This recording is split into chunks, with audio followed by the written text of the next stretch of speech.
started to wonder, and I wondered, which led me to wonder. I had to wonder. I started to wonder. I couldn't help but wonder. I couldn't help but wonder. I couldn't help but wonder. I couldn't help but wonder. I couldn't help but wonder. I couldn't help but wonder. I couldn't help but wonder. I couldn't help but wonder. I couldn't help but wonder. I couldn't help but wonder. I couldn't help but wonder. I couldn't help but wonder. I couldn't help but wonder.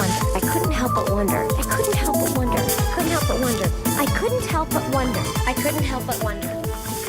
What the fuck is up, gamers? Welcome to City Girls Make Do, your number one Sex in the City podcast, hosted by me, Stephanie, aka a radical thought. I'm Alex, and I'm your girlfriend who doesn't yell. And I'm Alex Leafcrunch, and I no longer smell of pond. We're joined by one of our favorite people today, Alex Leafcrunch, friend of the show. Hi. Hello. I feel like a lot of our listeners already know who you are, but we should introduce you anyway because you're a delight. Yeah. Get ready for the most confusing episode of City Girls Make Do. Yeah. It's Sorry. fine. You get two. You get two. There's two Alexes. You can never have too many Alexes. It's fine. Exactly. I mean, my high school class had like 7 Alexes, so this is easy. I didn't really have any Alexes like in my school. Oh, so I mean, I was special. I was like, luckily most of the time I've skirted by being the only Alex. The only other time there was an Alex, they were a boy and they were in the year above, so it didn't really matter. Mm-hmm. It was like boy Alex, or just Alex surname. It's fine. Alex parentheses boy. Nymeria Wolf, Alex boy, Alex Wolf. Alex Oh Wolf? wait, no, Alex Wolf is a person that you know. I mean, Alex Wolf is definitely a person's name. Well, Alex Wolf was the boy from Hereditary. Oh, I think.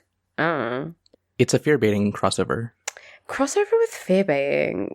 That hasn't happened at least like 5 times before, but yes. Yeah. True. So Alex, what's your history with Sex in the City? Oh, this is my first episode. I love it. You picked a real dog shit episode to watch as your first one. End of season 3. Warned ahead of time. It was bad stuff. Yeah. We love it. I'm so sorry. Like, I really am. We really are. Like, this is the episode we've been dreading to talk about because, and we said like, oh, we don't want to have any guests on because we don't want anyone to watch it because it's just not a good episode. And then you were just free, so it just so happened. Yeah, because I've been trying to like schedule being on the show for like 3 months now. Yeah. I was like, hey, this week works. Unfortunately, Destiny was not on our side for today. But well, she's on my side, not on Sam's side. I didn't even realize. Okay. Well, the fates aren't, but Destiny is on our side. We like Destiny. We'll get to her. We do. Yeah, this is season 3, episode 18, Cock-a-Doodle Doo.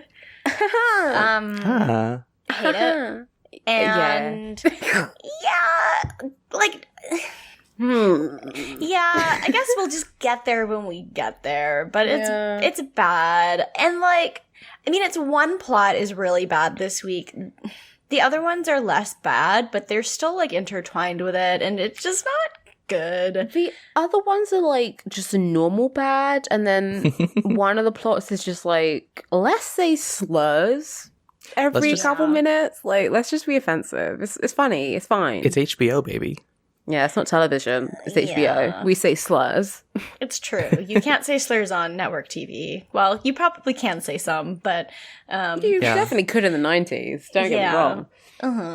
But yeah, I guess we can just jump into the episode because the very first thing in this episode I saw on the screen was guest starring Chris Noth, and I automatically just wanted to jump out my window. I knew he was probably going to be in this one because it was a season finale, but still, like, you see that name pop up on the screen and you're like, oh, fucking Christ. Like, he's been gone for so long, and then he comes back and you're like, this is just... Is that who's that again? Big. That's Mr. Big. Oh, that's Big? Okay. Yeah. Well, because on what I was watching it on, like, had the screenshot of them in the pond, and I was like, oh, for fuck's sake. I didn't see that until I watched the episode because I forgot the entire pond thing happened until we got there, and I was like, ugh, this is fucking, I'm gonna vom. But yeah, Carrie wakes up in the middle of the night after we see guest starring Chris Noth, and there's like a rooster just crowing and crowing and crowing outside her window, even though she lives in Manhattan. And I guess it's because her apartment's like adjacent to this animal hospital or something, and they got roosters her outside. rent-controlled apartment. Yes, The first line of the first line of the episode is, "In life there are many wake-up calls," which sounds like it should be a theme for the episode, but it's really not. It's just about the roosters. Yeah. No. I like literally in the writers' room, they were like, okay, let's have a plot where we're gonna have we're just gonna shit on trans women for like half the episode. So what can Carrie do? We're like, let's have chickens so we can make a cock pun. And everyone just applauded. And it's for one cock pun. Like, it's not even worth it. No. Like there's truly no point to having this subplot. It's extremely contrived, and I hate it. And they talk about dicks every fucking episode. Like, come on. Yeah. They do. It basically they do use that to segue into Sam's terrible plot of the week, which is like she's tossing and turning in bed because there's a bunch of noise outside of her apartment window, but it's not roosters. So, Yeah. So it's three trans women of color who are sex workers who are loudly and like happily, like they're not like rude. They're rude because they're yelling at 4 a.m., which is awful. But they're just like being people and like doing their job. Yeah, I mean, I don't think, like, I've definitely been like chatting to my mates at whatever o'clock in the morning, being probably louder than I should be. Mm-hmm. And yeah, they're just talking. I have I have the line written down if you want me to recite it, which is Please. Get that thing out of my arse or I'm gonna shit on it. if it's in your ass, you've probably already shit on it. I mean, that is like that's the fear, I guess, whenever you do anal is like you're gonna poop on it, and that's just a reality. That's just life. That's just I don't know what this dead dove do not eat. Yeah, if you're gonna go into someone's butt, what are you gonna expect? Like, come on, I don't know. Yeah. Yeah. It's a good line. I mean, it's funny. It's one of my friends said that I would giggle. But we cut to Samantha and the girls having breakfast, and Samantha's saying like they're just talking about anal sex. Samantha is clutching her pearls as if she's never had anal sex. Yeah, and like if they were just talking about that, it would be fine. But of course, it's like the whole they're trans women thing. Yeah, they're trans women, they're sex workers, they're black. It's like everything on top of it, and and we just like the whole way it's treated is so it's just awful. Like before we even cut to that, there's like a Carrie voiceover describing a bunch of stuff about it, and just like it's just really really bad to hear. Yeah, the voiceover is the worst part, honestly. Like, I mean, some of Sam's actions are worse, but the voiceover is just like nonstop. Like, oh, let me remind you that I'm going to say slurs casually. Yeah. I'm going to and misgender them and stuff. Like, literally, because it's so jarring, because there's like a scene we'll get to where Samantha's talking to them and, she's being a bit condescending, but she is talking to them like humans. Mm-hmm. And then scene ends and we get Carrie voiceover like, anyway, I'm going to be saying something horrible now. And it's like, can we just leave it at that? Like, if we didn't have a voiceover, it wouldn't be as bad. Mm-hmm. Like, it's terrible, but you're right. Carrie just comes in to be like, I'm going to say something horrible now. I'm going to be a transphobe. Mm-hmm. Yeah. Ugh. Yeah, and Samantha's describing it, and then they have this whole conversation about it, and basically it's just all of them saying slurs, and, well, except for Charlotte, who doesn't know what the slur is, so she has to ask what it means. Yeah. I like that Charlotte's like, I don't really care about this. Can we talk about my problems? I know. It's like Charlotte's the most valid person here because she's like, I'm not gonna just like shit on these people, and like they're literally laughing at them. Like it's not even just like they're annoyed. Like they're laughing at the situation and everything. And it is really like hypocritical because they're like, oh, they're talking about sex as if I know. that's not the whole show. I know. Uh-huh. I'm sorry, but like, I mean, unless you and all your friends are asexual, you're probably gonna have conversations about sex, and you might be a little bit loud, and someone will definitely overhear you. And even if you are asexual, like people still talk about sex. Like, exactly. It's just like it's a normal thing, and obviously they're sex workers, so it's part of their job too. Like, but yeah, they call them the up my arse players because it's like they're putting on a show, which is funny. Yeah. I do like that. I don't get it actually. Well, because you call some like players as like a group of actors. Just the group of actors. Yeah, okay, that's the whole joke. Then the whole joke is that they have anal sex. Okay, but I wasn't sure if up my ass players was like a play on some kind of famous players. The up my street players? I don't know. But hey. I didn't think so, but yeah.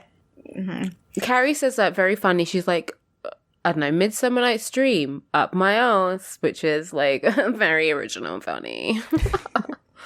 But like, I would definitely watch a Shakespearean version. Like, hey, a Shakespearean play and it's put on by like just people talking about it. Just you change everything and it's all about anal sex. Like, I would watch that. Oh man, let me think. Alas, poor Yorick, where is my lube? That's good. I mean, hey, listen. I'll come back with a Shakespeare pun. Okay, William Shakespeare was definitely doing butt stuff. You cannot tell me nothing. 100%. But yeah, it's all weird and judgmental. But then we move on to Charlotte. Yeah. Before we move on, Miranda says she doesn't understand the appeal of trans women, and Carrie says it's the other white meat, and I don't know what that means. I don't know either. I was like, what is that? What? And then they just all laugh like they get it, and I maybe it's American thing. Maybe it's a 90s thing. Maybe it's a 90s thing. Maybe it's a Manhattan thing. Do they call pork the other white meat? I think so. I don't really get it. No. Like maybe it was topical at the time? Maybe. I mean, what's the appeal? Hey, what's the appeal of you? True. Good question. Yeah. But yeah, Charlotte is like, okay, let's talk about me, and I've never been more happy in my life. And she is basically sad because she's going to be 34 and divorced, which is like the only thing that's sadder than being 34 and single. But then she's just like, I'm so tired of thinking and talking about Trey. Can we talk about something else? And I'm just like, she's the one who brought it up. And all of her I love how she's like, oh, it's even worse than being 34 and single. And then all of her friends are either 34 or older and single. And she's like, you guys are disgusting and really pathetic. Yeah. Anyway, let's talk about something else. In the voiceover, Carrie says that Charlotte's flown the co-op, which I don't understand what the pun is, unless she just mispronounced coop. I feel like co-op meaning like marriage being like a cooperative arrangement or something, but it's again very contrived. I was like, That's so contrived. Despite this episode featuring an animal hospital, the puns are dog shit. They're really bad. They're really fucking bad. Like, no one has anything. Like, on top of the episode, obviously the content being not nice to watch. Yeah. Like, we're just not even being funny about it. Like, there's no jokes. Everything. Yeah, someone should have vetted those puns. Yeah. I mean, like, if the show is a comedy show after all, and like the topic you're going from is not funny, and the jokes you're telling are not funny, so let's just do something else, shall we? Mm-hmm. And like, just to do a quick punch up, flown the coop works on its own because there's chickens already, and also because it's Dale Cooper that you're flying from. Exactly. Oh, exactly. True. Ooh. I like that. Flew the Dale Cooper. I'm so glad you're on the show. I'm so glad you're here. Me too. And okay, so then we go to Carrie goes to the animal hospital to complain about the rooster problem, and there's this like running joke this entire episode that Carrie doesn't know that it's roosters. She keeps calling them chickens, and everyone's like, they're roosters, right? Like roosters are the ones who crow in the morning, and she's just like, whatever, same thing. And Right. But rooster, like chicken is the name for the species. Yeah. It's like if someone, Like she's right. yeah, it's like if someone calls me an actor instead of an actress, I'm not going to correct them. Like, it's very weird. I'm the exact same thing as chicken. But it is very funny that like You're the other white meat. Exactly. she gets like corrected on it once, and she's like, it seems like everyone on the planet but me knows that these are roosters, and I'm like, I feel like did you go to kindergarten? Like, yeah. But She went to Manhattan kindergarten where they learned about pigeons. Oh, okay. Got it. But yeah, she goes to the hospital and she's like, "Hey, I live I live around the corner. Chickens are on the roof. They woke me up." And the lady is like, "Okay, well, we'll put them in the basement, even though they were saved from a cockfighting ring." And it's so like, So funny. You're a fucking evil bitch. Like, oh my god, you want to put chickens in a basement? Like, this woman definitely eats meat. I mean, I'm sorry, but like, if you eat chicken, you can't complain about the welfare of them. Like, Yeah. I thought it was hilarious. Like just how Carrie's like, oh no then. Oh, it's okay. Oh, I promise that it's okay. they've had a traumatic experience. Please be nice to these chickens. Mhm. Like, even as someone who doesn't eat meat, I don't give a shit about chickens. I really could not care less. Valid. I really don't think, because they seem like the stupidest animals alive. Like, I don't even think they're aware of their existence. So, like, I don't really care. But obviously, I I don't could say want that to about kill. men, but, like, you know. I don't want to kill them. But like, they're not. They don't have trauma. I mean, yeah, that's fair. You know. Alex, the famous animal sacrificer. Yeah. The thing is, like, it's very. I'm one of those people that's like, okay, like I'm famously a vegetarian, but like I really don't like animals all that much. I'm just like I'm fine with them. I don't want to kill them, but like I don't like them. I don't like most animals. That's a Hot take, but Yeah. hot take. I don't really care. It's the world's first anti-animal podcast. Yeah, fuck animals, except Looker, who's valid. Oh, he is valid. Yeah. I And don't the know where he girls. is, but he's valid. And the girls. I don't know where yeah. he is. He's run off. He's run away. He heard me talking shit and was like, It's true. I don't want to be associated with this Yeah. animal sacrificer. I swear he knows when he's being cyberbullied, but yeah, Looker just soft block me. It's because he's gay. it's true. I am homophobic, but only against cats. Speaking of gay, the end of this scene, I know that this show is not gay, but No. the acting on this scene, when she like glances up at the lady and like takes the business card is so gay. There's a real gay moment later, which Mhm. I'm excited to talk about. Oh, me too. Yeah, I'm excited.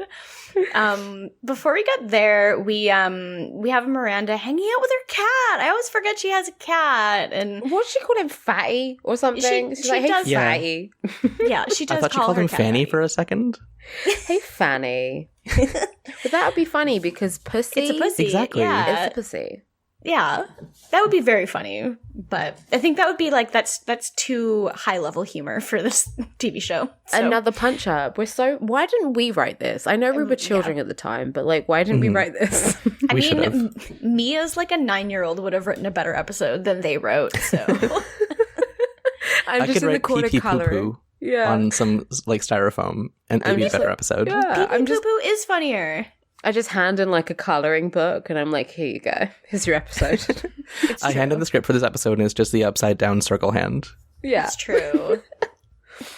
But yeah, she's like, okay, we're gonna order dinner, and she phones up her Chinese place, and the Oh woman on wait, the she phones them up after she's thrown out like 3 takeout containers from her fridge that have like gone bad. She has a lot of takeout containers. and I'm like, okay, I don't know about you guys, I can't if I have a takeaway, if I like take out food, I can have it like maybe once, twice a week. I can't do this thing. Like, I just feel disgusting. Like, I can't have the same thing every day. Like, I need to have the same thing once a week. Yeah. I'm very specific. I just can't really do. I mean, like, yeah, I definitely eat out more than I should, but like, I definitely couldn't. Like, she is literally eating at the same place multiple times a week. Like, she's just ordering the same. Like, Chinese takeout food is not something I can have more than once a week. Like, at all. Yeah. It reads to me as very like depression meal. very. I think it definitely is. Like, I don't think for her, like, obviously I understand a sort of like a texture-based thing or like a comfort food or just something that is, you know, easy for you to eat, but it definitely feels like like it's for her, it's just, I'm just going to order the same thing every night and she can't bother to cook, and it's definitely a depression meal thing and not like a texture or something. Yeah. Yeah. But she calls up the Chinese takeout company and she's like, yeah, she does her apartment, and the woman on the phone goes, oh yeah, you get the same thing all the time. And she's giggling and she's very condescending. Yeah. And Miranda's a bit disturbed by the whole thing. And she just like hangs up.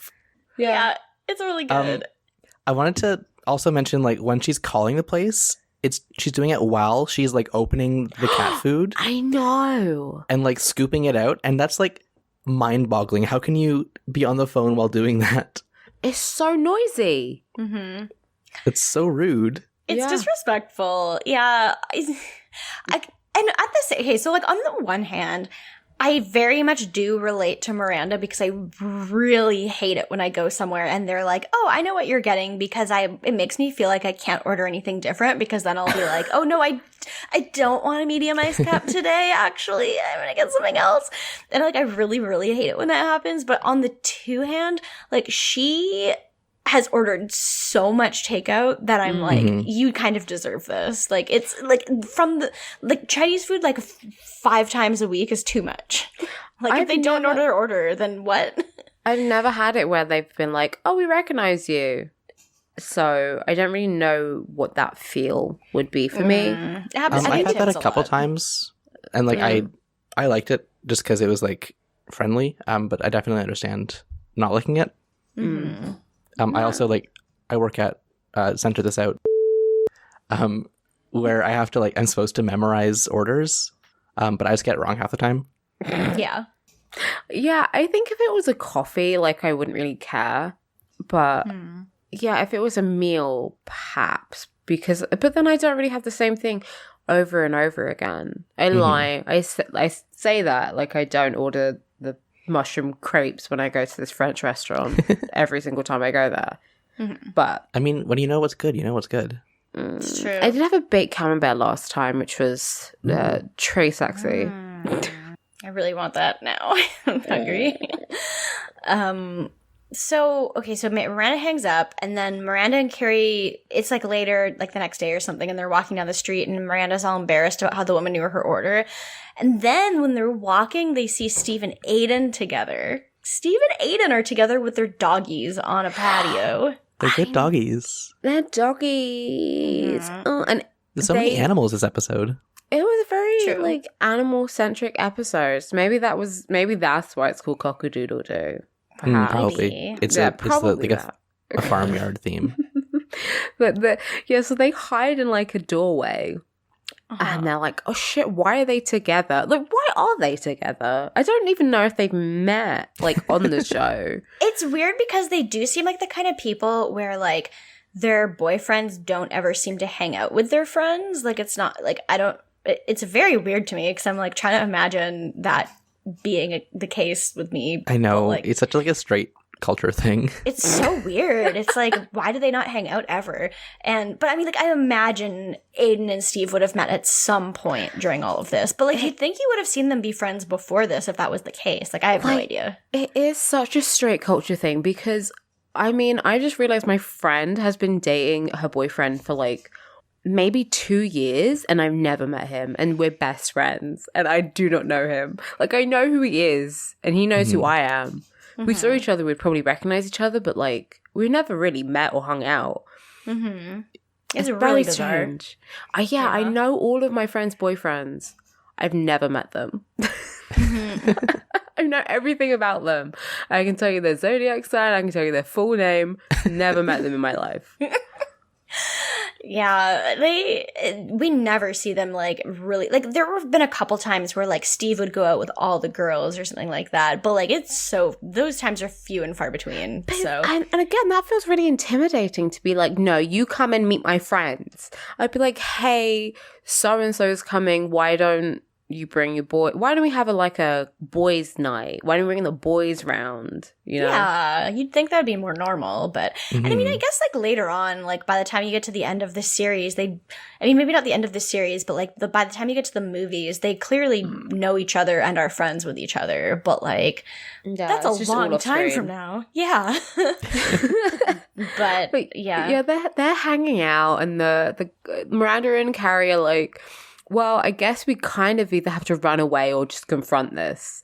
Mm-hmm. And Carrie's like, we're not running away because I'm wearing high heels. So they walk over. Obviously run in heels. We know this. 100%. But they walk over and Aiden has this shit fucking beard. Oh my god, I wrote that too! I wrote that he has weird facial hair and I hate it. See, I don't know what he usually looks like, so to me, I was just like, oh, this is an awful man. He's usually just clean shaven, but like the same. He has like weird. It's not like quite a soul patch, but it kind of is. I don't know. I hate it. It's a Johnny Depp like Captain Jack Sparrow thing. That's what it is. 100%. But like without the little like bearded like the beads and shit. Like it's just like a shit goatee, like a patchy. He's nasty. not Dave Matthews ass. Yeah, basically. He's very Dave Matthews. Like he always has like turquoise jewelry on and like he's doing a double denim outfit and you just have to be like, okay, guess that's your look. Yeah, he has the weird facial hair, and then they like go up and we see them all like meet up and everyone's super friendly, which is nice because like they're all exes and stuff, and then they're like joking and being really friendly to each other, and then like Carrie makes kind of a joke because there's like there's sets or 4 beers at the table, and she's basically just like, oh, you each have 2 beers, like what, do we give you a drinking problem? Which is such like a wild assumption to make. It's like she's like obviously joking, but at the same time it's just like obviously that's a wild thing to say. Yeah, it's such a bad joke. It's like, I mean, I think it's kind of just actually like good writing for once. Of like, I actually get her character saying that. Like being in an awkward situation, just trying to make it funny and just failing. Yeah. But then these 2 women walk out, and they're like, "Oh, hi, boys." Oh, like they're very very. They just are like very clearly. Like, it's very clear that they're not, like, they're sisters or something, because they, like, come up and are all, like, touchy, and, like, and one of them is talking to Steve, just being like, oh, blah, blah, blah, like, I don't even remember what she said, but, like, she's asking him about something. But they're very pretty and kind of boring, and they're obviously there to just, like, make the girls jealous, like, because they don't acknowledge the girls at all, like, no. Steve introduces them all, and they just, like, don't respond. Yeah. I do think the show is like, whenever they have an ex show up with a new girlfriend, they always try and make the new girl look really boring. Because I feel like, at least with the way they're dressed and the way they're played, like our main characters sort of stand out a lot. And then like they're the interesting ones with personalities. Yeah, and so they're all in their like designer clothes, and then we just have these bitches from the Gap show up. Yeah, just Bitches from the Gap is my band name. They were like, seriously, just like wearing these boring clothes and like cargo pants. They're just like, oh, we're boring, but we're pretty, you know? And it doesn't really seem like the type that either of them would go for. Like you don't go from dating someone who wears Chanel ponchos to someone who's just like shopping at Old Navy. It's interesting. And they've already done this plot before, too, because this is just Big and Natasha, but, like, small scale. Yeah. Like, Natasha was exactly that. Like, there was that entire episode where she was like, I'm Barbara Streisand, and she's the boring girl.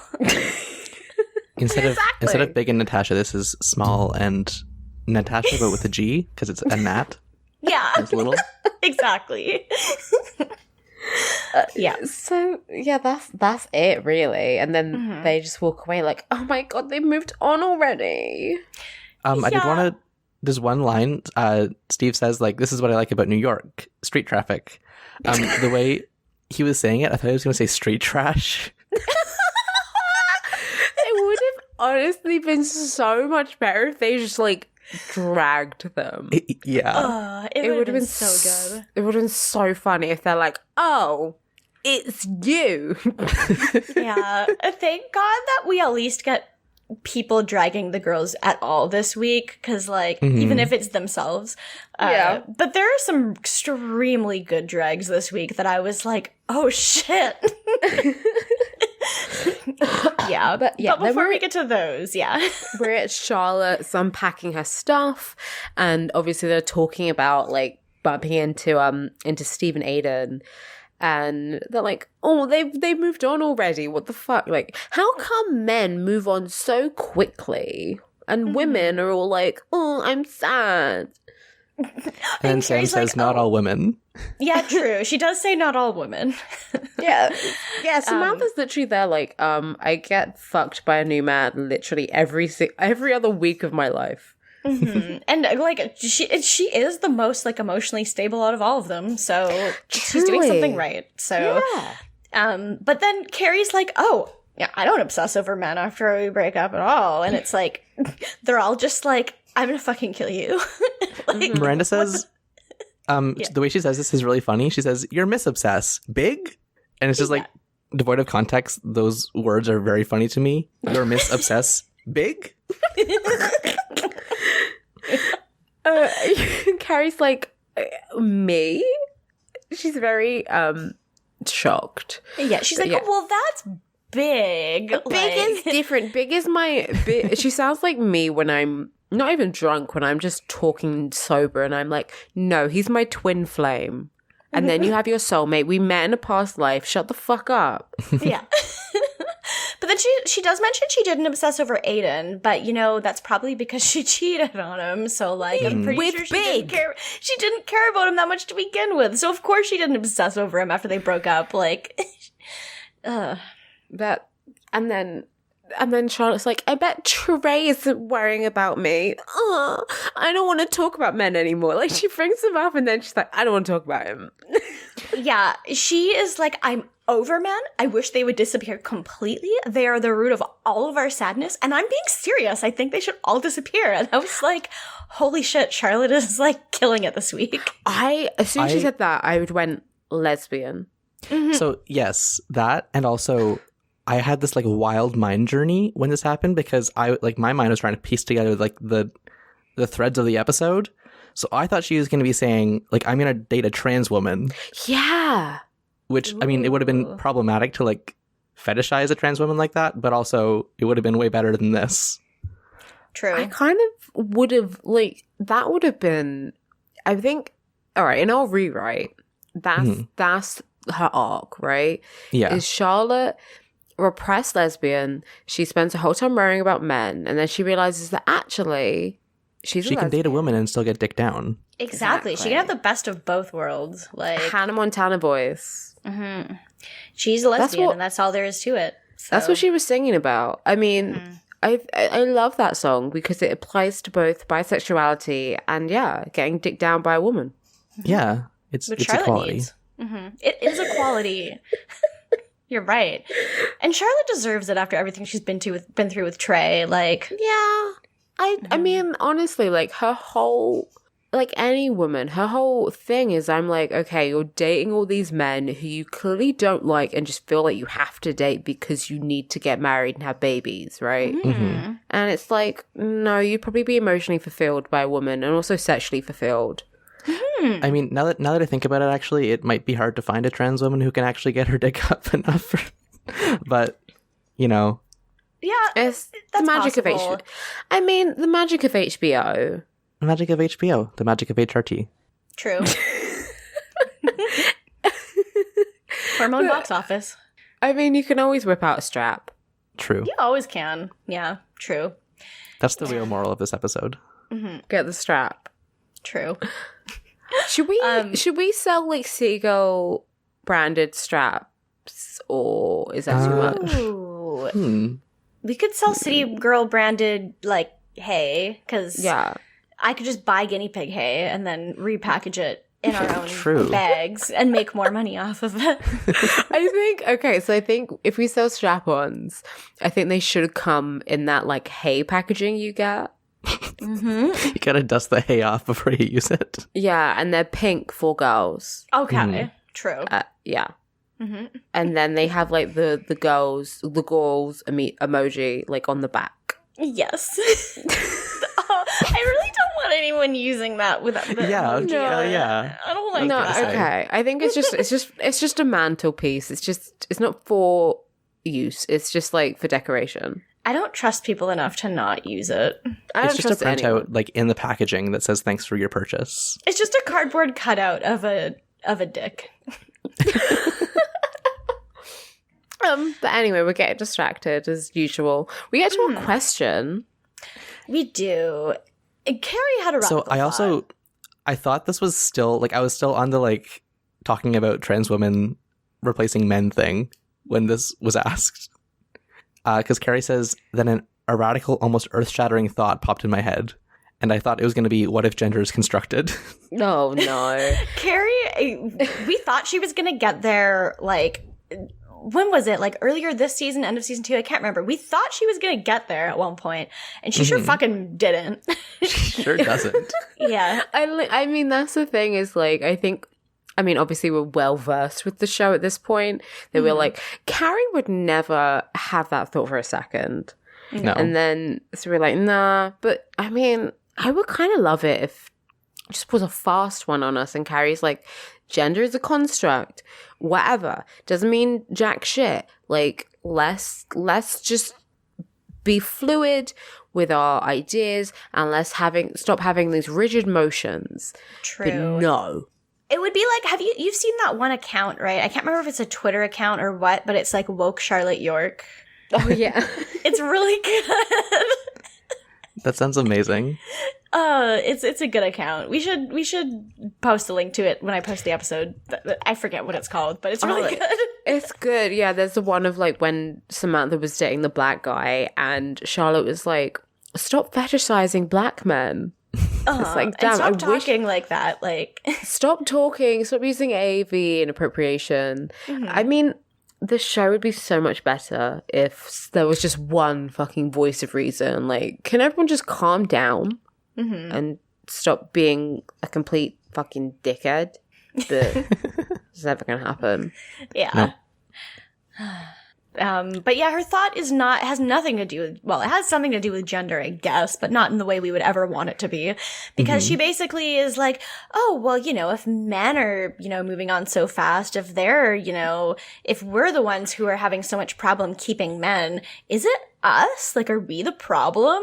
And it's like, well, you are the problem. I mean, that's just a fact. Like, you've been the problem a lot. I mean, Big was also a problem, but like with you and Aiden, you were the problem. So yeah, you specifically are the problem in your relationships. It doesn't mean that women are the problem in all their relationships. Yeah, and it's just like there's lots of people at fault in lots of relationships. Like, I mean, I would go as far as to say like 90% of relationships are probably, it's a bit of column A, a bit of column B.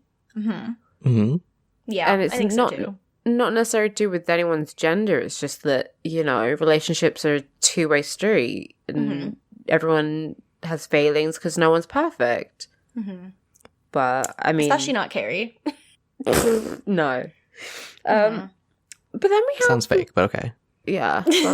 Unfortunately, we have to go back to Samantha. Yes. Yeah, I mean, this is the best scene of her storyline. True. Yes. Yeah, because she decides to go outside and have a chat about how they're making way too much noise. And she goes out in this like really fabulous gold trench coat thing. And I'm like, where do I buy this? But yeah, she goes out to have a chat and basically just be like, ladies, look, I know you're having a really good time, but you're making a lot of noise. And like, I have a meeting early in the morning. So if you could just keep it down. And then she like walks back inside. Like they have like a nice chat and she's talking to them as women. Yeah, she makes a point to like make a reference to makeup. Like there's some dark circles that makeup can't cover, and like that gets suited, and they like that. And she pulls off like a really embarrassing like snap. Yeah, she does like an accent, and she's it's really weird. It's weird, but like apart from that, she's just like she's calling them ladies. She's just saying, you know, talking woman to woman, like, look, I've got a big night tomorrow, I got to sleep. And they're like, hey, I like your shoes. And she's like, thanks. And we're all happy. And then this is where Carrie's like, I'm going to say a slur. Yeah, Carrie has this. Yeah, you go. Carrie says she can get her way with men even if they're half women. And she can die. Yeah. She sure loves to use the. Yeah. She's saying that like they're centaurs. Yeah, she says it over and over again. There's like 4 distinct times in the episode where she makes the like half and half comment thing, and it's very jarring. Like it's very I don't know. It's weird, and I've never even heard that of someone being like I've never heard that said. It's so strange to me. I'm like, just dehumanizing. It's like it is. Yeah. I don't know. Carrie once again just drags everything down with her voiceover. There's also she calls them pre-op transsexuals a bunch. Yeah. Yes. And like that seems to imply that she would have more respect for them if they had bottom surgery, which she wouldn't. She absolutely would not. Yeah. No. And I mean, how does she even know? Like, oh, exactly. Yeah, there's no way for her to know that. She hasn't even met them yet. Like, you're not inspecting someone's body when you meet them. It's a very strange thing to say. I will say, obviously, this came out in 1999? 2000, yeah. Yeah, and the language was different, but there's a lot of stuff which, I mean, even at the time, people knew was... Oh, yeah. Not I don't think the word transphobic was really in everyone's lexicon, but they knew it was a hurtful thing to say. Absolutely. Yeah. And that's where it's like, okay, if we're using sort of data terminology, that's one thing, but we're definitely laughing at them and making them a joke. Yeah. Pretty much. Being trans women, which, isn't funny, you know? And they seem, honestly, like, the three of them, we introduced them, it's Destiny, Joe, without the E, and what's the China. other one called? China, yeah. And yeah, they introduce themselves to Samantha, and they say like, oh, sorry, you know, we don't want to keep you up. Like they just seem like chill, nice people. Yeah. And honestly, where's their show? I want to see them. I'd watch their show as long as it wasn't written by the same writers. No, it's written by us. Yeah. Okay. Yeah. Obviously. Yeah. We know. I guess like, I mean, yeah. Watch Pose. Just watch something written by trans women, by, you know, trans women of color, starring trans women of color, playing trans women of color. Yeah, and writing this, which is just extremely just... Yeah, you know that everyone who wrote this episode was like... I mean, maybe not straight, but definitely cis, and definitely had no idea what they were talking about. And definitely cis, definitely white, probably not sex workers, and never had been. Yeah, exactly. So, really just taking the L on this one. Really just hopping in the clown car and driving off. Yeah, I don't even know if they can call themselves clowns, because they certainly just they're lower than clowns. So they're mimes in the clown car and driving back to New Jersey. Yeah. But and then after that, so like, okay, so this isn't like as bad as what Carrie has just said. But then we get just this horseshit plot that I don't give a shit about with her, where suddenly she's at her apartment and she gets this phone call from Big, and he's getting his room repainted. Like, she's talking to him, and, you know, it's just like a casual conversation. He wants to meet her. He basically just says it's over with Natasha, and they agree that they're gonna go out. So the pretext for the phone call is so funny because Big is basically like, Carrie, I need some input. I'm painting a wall red, but I don't know what the symbolism is yet. yeah, literally. Well, he's like, oh, I'm wondering if it's too red, like sleeping in communist China. Haha, I'm funny. I also think it's good that he's like, hey, I want your opinion on something that you cannot see. Yeah, it's really good.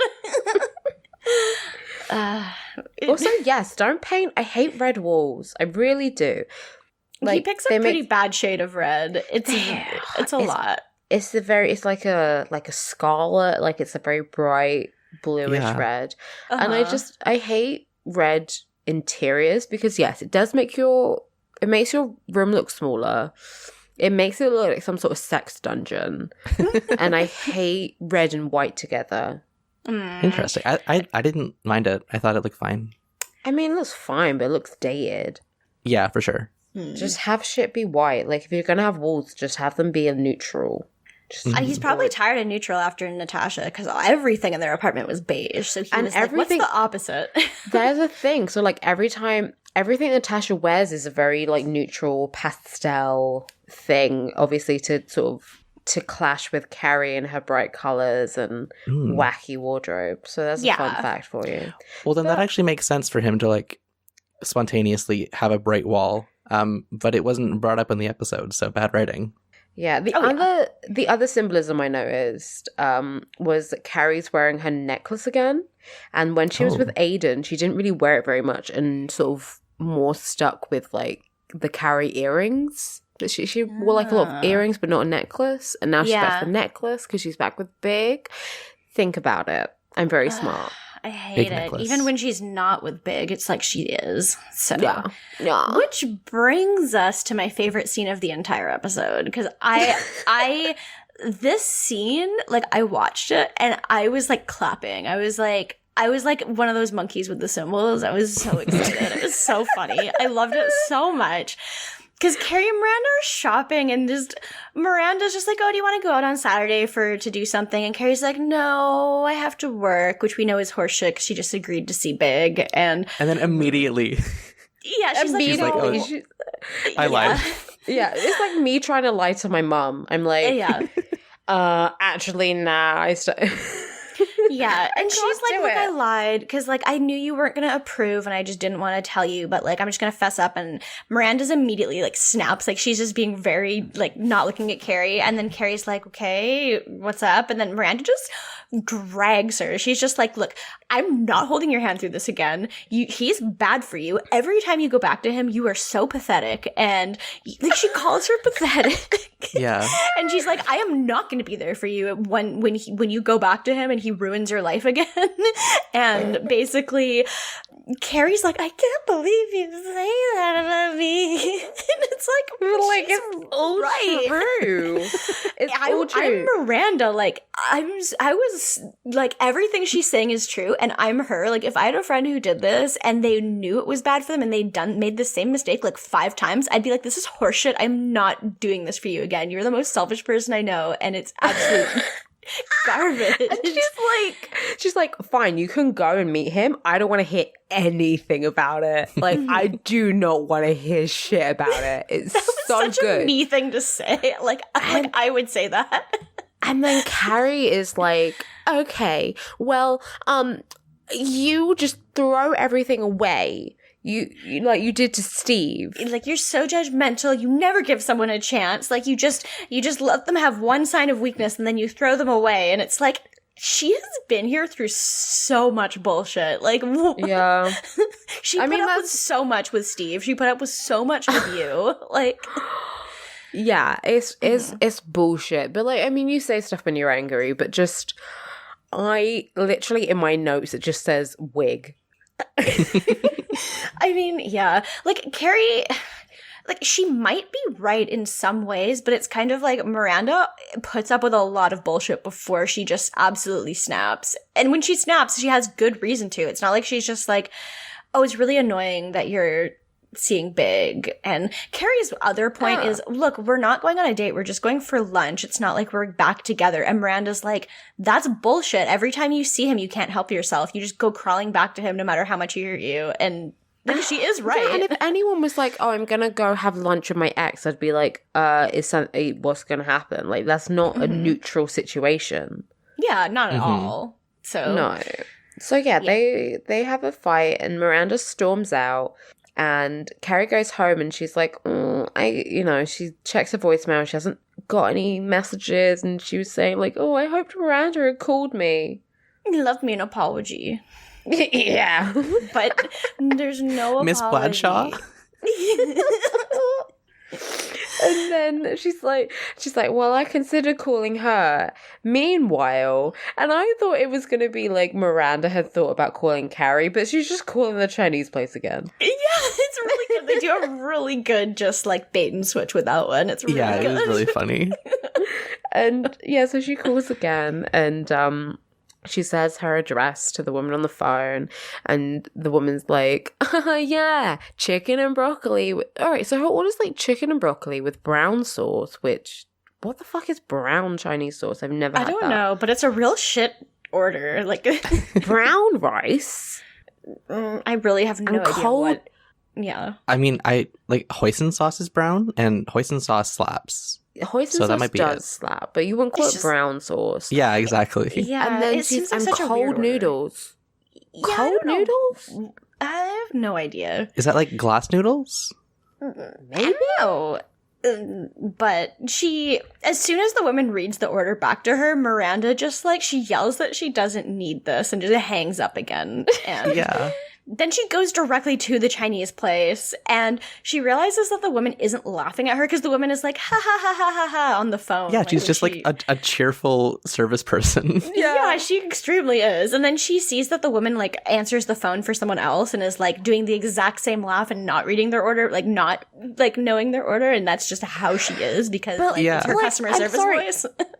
Okay, I'm sorry. How many times has she phoned them? I have no idea. And she hasn't I mean- noticed this yet? I know. Probably like at least 10 times in the past month. And She has went to noticed that this Harvard woman- Clown School, so She laughs after every other like sentence. Like Mhm. she hasn't noticed that yet. No. I'm sorry. she's dumb. So Yes, Yeah. facts. But while she's Yeah. here at the restaurant, she sees that Steve is here. Steve. It's Steve. Dressed like fucking dressed like Robert De Niro in in Cape Fear, like in this Hawaiian shirt with the white vest exposed, sitting there eating his fucking noodle soup like a I have a chump. theory that this entire scene is a dream sequence because like the way that it's just shot is just like ethereal. It's weird. So I think that actually what happened is Miranda like hung up on the phone and then just like took an angry nap, and she's imagining this. She like I hope so. she like is secretly like addicted to some sort of drug and just passed out from it. It's the and brown sauce. It's that brown sauce. Whatever's in it. True. Brown sauce is made from heroin. Hmm. That's why it's brown. I also just am confused. I feel like this also supports your dream sequence theory because, like, Steve's there by himself and no one else ever joins him. But he seems exactly. to be, like, I thought that, like, his girlfriend was going to show up, but Miranda just basically joins him. And there's nothing where he's like, oh, yeah, no, my girlfriend's coming. Like, nothing. Or my Well, friends. he says he's there by himself. He doesn't have even any Yeah. friends to hang out with. And I he's mean, like, sometimes you just go to a Chinese place by yourself. I guess. You can do that, yeah. I mean, I've eaten by myself a couple times. But then Yeah. also, the other thing that supports the dream sequence theory is that he's so, like, forgiving and calm. Oh, exactly. It's like everything happening in this scene is like what she needs to hear. Yeah. Yeah. She's like, oh, I had a fight with Carrie. I didn't throw you away, did I? And he's like, nah. And he's just so, like, chill about the whole thing. Like, he's not awkward at all about, like, being alone in the restaurant you used to go to with your ex, seeing her there. Like, he's just so chill about it. He's like, nah, Carrie doesn't know what happened between us. Like, we're all good. Don't worry about it. Yeah. But she does ask him how judgmental she was. She's like, was I really that bad, Steve? And he just, like, laughs. He's like, oh, yeah. But then he also finds it very funny that Carrie, like, yelled at her and that she yelled at Carrie. He's just like, he just finds it delightful. Well, wouldn't you? Yeah, basically. But yeah. If my girlfriend was telling me about this shitty fucking friend she had, I would be like, please yell at her for me. Yeah. And then she's like, I'm guessing your new girlfriend doesn't yell. And he just, like, nods. Yeah. Like, who yells? Like, my new girlfriend is not a character. She has no personality and she wears clothes from the Gap. Yeah. So much. it's fine. But yeah, that's it really. And they sit and then the this is my other favorite part. So the waitress comes over and she's like, "Hey, what do you want to order?" And then Miranda starts saying her regular order. Yeah, and then she's like, "Actually, I'm going to try something new." And she has a look at the menu. And she's like, wow, there's so many things here. And the waitress is just staring at her like, please just fucking tell me have what you never been want. for Chinese food before? The menus are huge. Like, what is she expecting? The server's face here is, like, priceless. She just, like, kind of smiles blankly and then looks away, sighing. Yeah. It's the best piece of like, I know this actress was hired and was like, okay, I have, like, my face is on screen for, like, a second. I gotta make it count. Yeah. And she did. She fucking does. Mm-hmm. This bitch went to the Stella Adler Academy and she learned. Yeah. Then that's it for Miranda for now. We go back to Samantha. It's the worst scene. This is a terrible scene. Yes. So her and some guy are having sex and there's a bunch of noise outside again. And I guess basically, like, the woman stopped for, like, one night and they've been basically back, like, 3 nights in a row since then, making a lot of noise in the evening. And instead of, going and talking to them like a reasonable person, she gets really pissed. She apparently has called the cops on them before even going to talk to them. She called the cops on them. She called the fucking cops. The cops. Yeah. Fucking, if you're calling the cops on people who are, like, not doing anything violent, you can go to hell. Yeah. And if you're calling them on, like, black trans women of color sex workers. Yeah. I said black trans women of color as if that. You know those ones. You can, like, literally eat shit if you do that. Exactly. Yeah. Like, this plummets her to the bottom of my list. Yeah, 100%. This is bad. Yeah, she basically is like, I can't fucking do this. And then this is the part where she goes into the kitchen. Well, she yells at them first because they're, like, yelling, and she yells at them, and then basically they're just yelling back at her. And so she goes to the kitchen, she gets, like, a huge pot full of water, and then she just throws the water out the window, and it just, like, hits one of them full on in the face. Like, she doesn't throw the pot, she throws the water, but... She throws the water, she doesn't throw a pot at someone and kills them, but, No. And it, like, her wig falls off. But in a bad way. Yeah. In a bad way. And, like, literally her wig does come off. It's really horrible. Like, it's really horrible. And I'm like, okay, you're telling me she doesn't have any wig glue on? It's water soluble. It's water soluble wig glue. She has PVA glue on her as her wig glue. I'm but, like, no, then, yeah.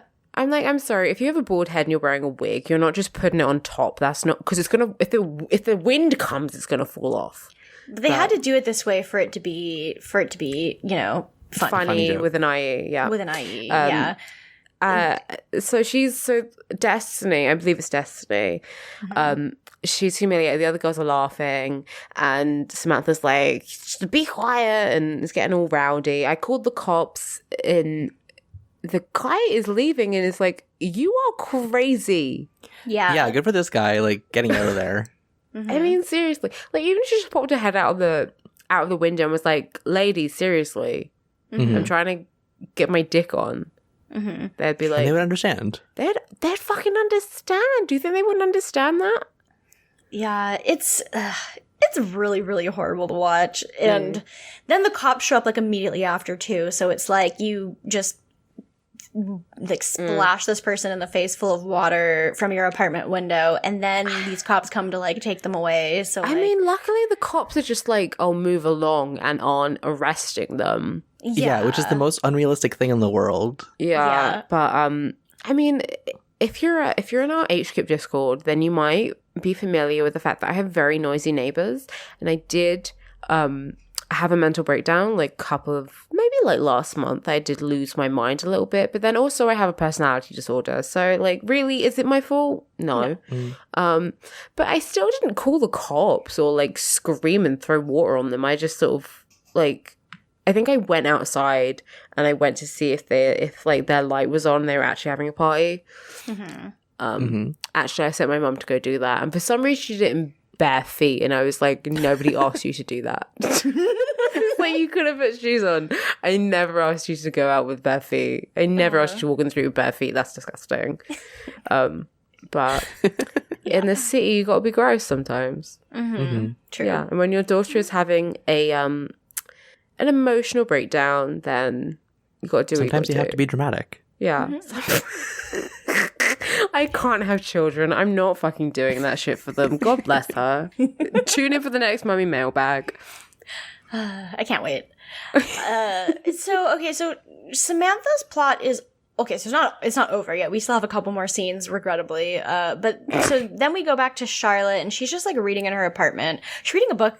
Is it by the Dalai Lama or about him? I have no idea. But she's reading a book, and then she gets a knock on her door, and it's Trey. And he says, "I couldn't sleep. I was too horny."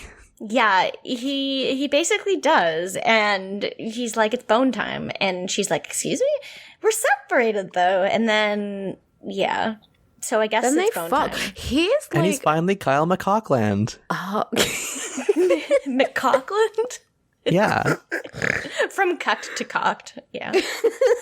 And then character development. The whole time the music is like building. Yeah, this is going in, it's going in the reservoir. I mean, he's like lifting her up and like throwing her against the wall and on the ground, and it's all okay, Kyle, okay. Yeah, it's like intense with the music going this entire time. The music is so funny. It's like percussion. It's like the Yoshi's Island like bongos. Yeah. I was gonna say it's like Birdman. It's like it's like an Alfonso Cuarón movie. Or is that Inarito? I'm sorry, I'm getting all my Mexican directors mixed up. You. Please, I'm problematic. Please call me out on Twitter. But anyway, I was thinking, I was like, she's going to be covered in bruises, but like in a sexy way. She likes it. Yeah, he throws her on the floor and they get to fucking. Like, when they land on the floor, there's just like this big thud. It's very funny. Yeah, I like it because it's not like super graceful. Like, he is really trying to do the whole sexy thing of like, I'm going to lift you up and throw you on the bed, but... I mean, he's succeeding. Yeah, he throws her on the ground, not the bed. Yeah, he doesn't succeed in throwing her on the bed, but he's succeeding in doing the whole sexy thing. Sexy. It's very sexy. I mean, it's Kyle MacLachlan. It is. He's very sexy. It's sex agent Dale City. Yeah. He's still not going to eat a pussy, though. Yeah. No, I mean baby steps. Yeah, that's true. One day. But then we go back to Carrie for like a real hot second, and the roosters wake her up, so she calls the hospital and it's like, hey, move the chickens. And then that's as if she has the authority to like call it in. I mean, I guess they said that they would move it the other day, so now she's like, look, I live around the corner, please move the chickens. Yeah. But then we go back to Charlotte and Trey, and I guess they're post-coital, but they're still fully clothed. Oh, yeah. And they're like, well, that was fun. All right. But they have a conversation. Essentially, Trey says that, like, he kind of just married her because he was of a certain age and she was of a certain age, and it was just kind of expected of him. But he does still like her, and, you know, maybe they can make it work. Yeah, and he basically made it sound like basically he basically was like, yeah, I haven't wanted to fuck you since we've been engaged, basically. Yeah, So- it's pretty clear that he didn't really think the whole thing through. Yeah. And neither did she. Like, they did get married very quickly. And it was just like, well, I'm getting kind of into the point where my friends are married and people are expecting me to be married. So, guess we better get married. But he does say, like, oh, I couldn't have picked a better wife or whatever. He does still like her. She's a good... I mean, that's the whole thing with their relationship, is they're both perfect on paper, but there's no chemistry. Not at all. Until today. No. Yeah. But he's sexy.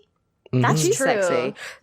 I mean, Sure is. I would fuck both of them. That's the true bisexual seal of approval, is like, I would bang both of them. You're right. And I should say it. They're the one couple on Tinder who... Sorry. Oh, no, They're the keep couple going. they're the couple on Tinder that you're like, okay, but actually... But actually? For you two? Yeah. I could. I've had that like a couple of times where I'm like, but do I want to? And I honestly just couldn't. Oh, yeah. It would be a terrible idea, like, even if they're the hottest people alive. But sometimes you gotta have terrible ideas. True. I will 100% know that by the time I turn 30, I will probably be the unicorn in some throuple. I'll be the one that they are, and it will not go successfully. I know it will happen. I hate that I've heard you say that phrase. Wait, which one? Unicorn or thruple? Yeah. Both together. Just both words are awful, and then putting them together is just no. I 100%, not 100%, I just like, nah, I know that I'll go through a phase where I'm like, no, actually I really like her and he's cool too, so like maybe we could be a thing, and it's just going to end disastrously. Yeah. I know myself. Yeah. And I That's can kind of the first prepare, I can prepare myself for my future failures. It's fine. Yeah. Yeah. Well, that's good at least that you're prepared in advance. I'm prepared. I remember my girlfriend, like the way we kind of, like when we first like, oh my God, I'm bi. Oh my God, you're bi. We were like, okay, so what celebrity couple would you fuck? I mean, that's the eternal mood. Yeah. But yeah, then we move on to Samantha. Yeah, so she I did like to see this scene. This was vengeance. This was vindication. I do love that. Of Samantha's asleep, and then she wakes up to like a tapping at her window, and it's Destiny throwing eggs at her window. And one of the eggs gets in Samantha's face. So she like opens the window and sticks her head out, like, What did you and think was holds it gonna there for a happen? second. Yeah. Wouldn't you wait until she'd like finished the carton, and then you can just pop your head out and be like, "Hey, what the fuck?" Yeah. Yeah. Like, Just don't egg count my to 12. house. Yeah. You'd think. Exactly. Okay, Samantha can't count. It's canon. Yeah, it is canon.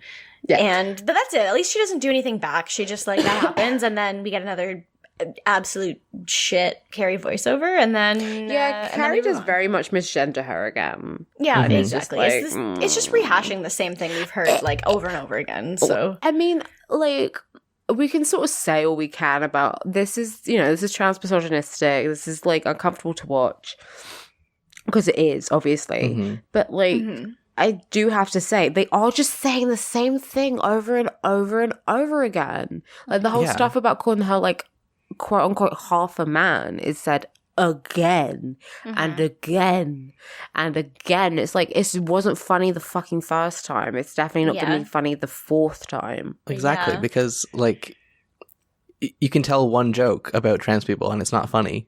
Yeah. But if you do a whole episode about it, it's just going to be the same joke over and over again.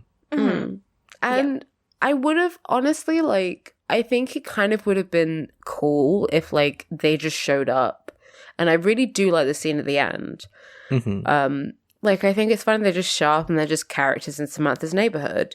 But the whole thing is just like pointing and laughing at them. And it's just like, it's not, like we were saying, like, it's not a funny topic. yeah, not at all. And you can definitely have them be funny characters and tell jokes about and with them. But the whole thing is just like, oh, aren't they weird? Aren't they a curiosity? And it's like, nah, they're just a fact of life. And they're people. And there are people like this and always have been. So what's the joke? Yeah, there not really is one other than being like, it's weird that people aren't the same as us, which was like when they did the bisexual episode and Carrie the whole time is just like, everyone's just like, oh my God, obviously you have to break up with him immediately. Like, what the fuck? Like, every time we get to, like, LGBT issues, like, you can... I mean, I know this is a podcast and you can't see us, but there are bags under our eyes. Yeah. We are tired. Like, there are some dark circles that makeup can't cover. Exactly. True. Exactly. And I've run out... I was ranting about this the other day. I'm very upset because I've run out of my very expensive concealer. Oh, no. So, The R.I.P. only thing they can write is they can write cis gay men because they've been on TV for much longer, and Because the show is created by a cis gay man. So Yeah. And I mean, even then, it's still like a it's not funny like gay. good. Yeah, I mean, it's like Stanford isn't a very good character. Like he's fine, but like, yeah, it's very cliched.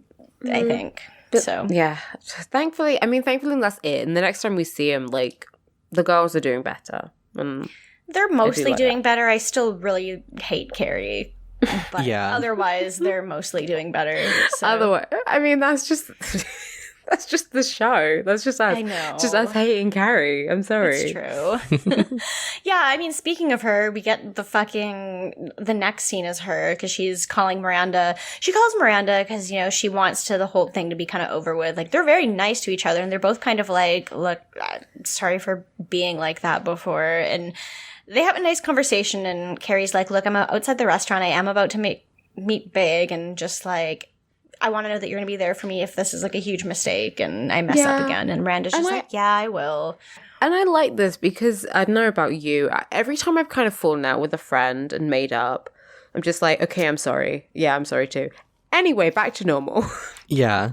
Yeah, pretty much. Yeah, so she goes and meets Big and she's wearing like a very pretty little dress. And I think, so it's in Central Park and they're like on the big lake thing.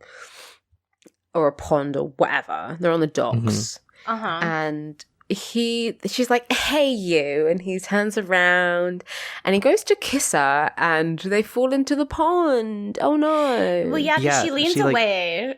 She flinches, like, from his kiss and they just, like, fall right over.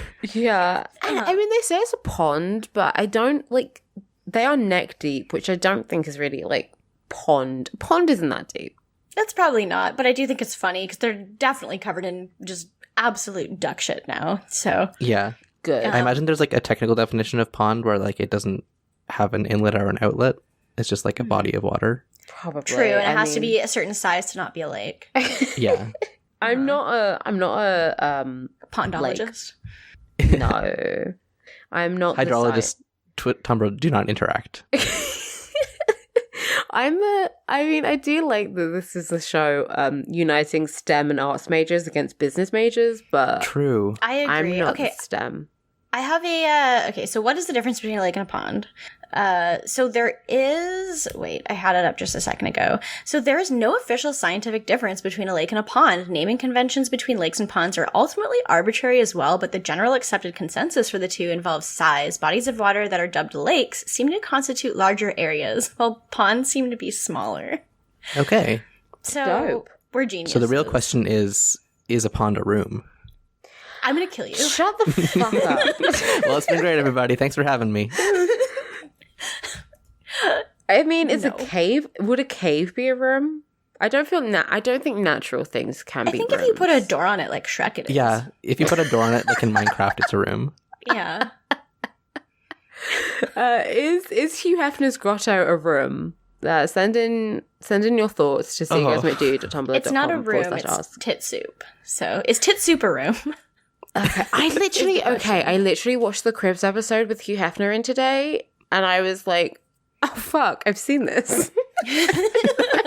I'm sorry, I've watched The House Bunny and Sex and City, so I know all I need to know about the Playboy Mansion. You know everything, every nook and cranny. Yeah. So I'm RIP to a real motherfucker.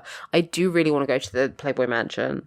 I'm Now sorry. that he's gone, it's probably better without Yeah, that man. that's true. He did just have like about 7 blonde, identical, big-titted women follow him around, and I was like, it's a bit weird. It's a little bit weird, but, you know. I mean, he died happy. I guess so. How did he die? Was it the same as, George Bush? Was it, I think he just died from being from not nutting? I think he died from just being like an old bitch. R.I.P. He tried to do No Nut November for 2 days and died immediately because his body wasn't used to that. Yeah. I don't think he ever not nutted. Like, Exactly. Was just constantly nutting. ABN, always be nutting. Yeah, he was actually only like 30, but he looked that old because his body was so like dehydrated from how much nut he was letting out.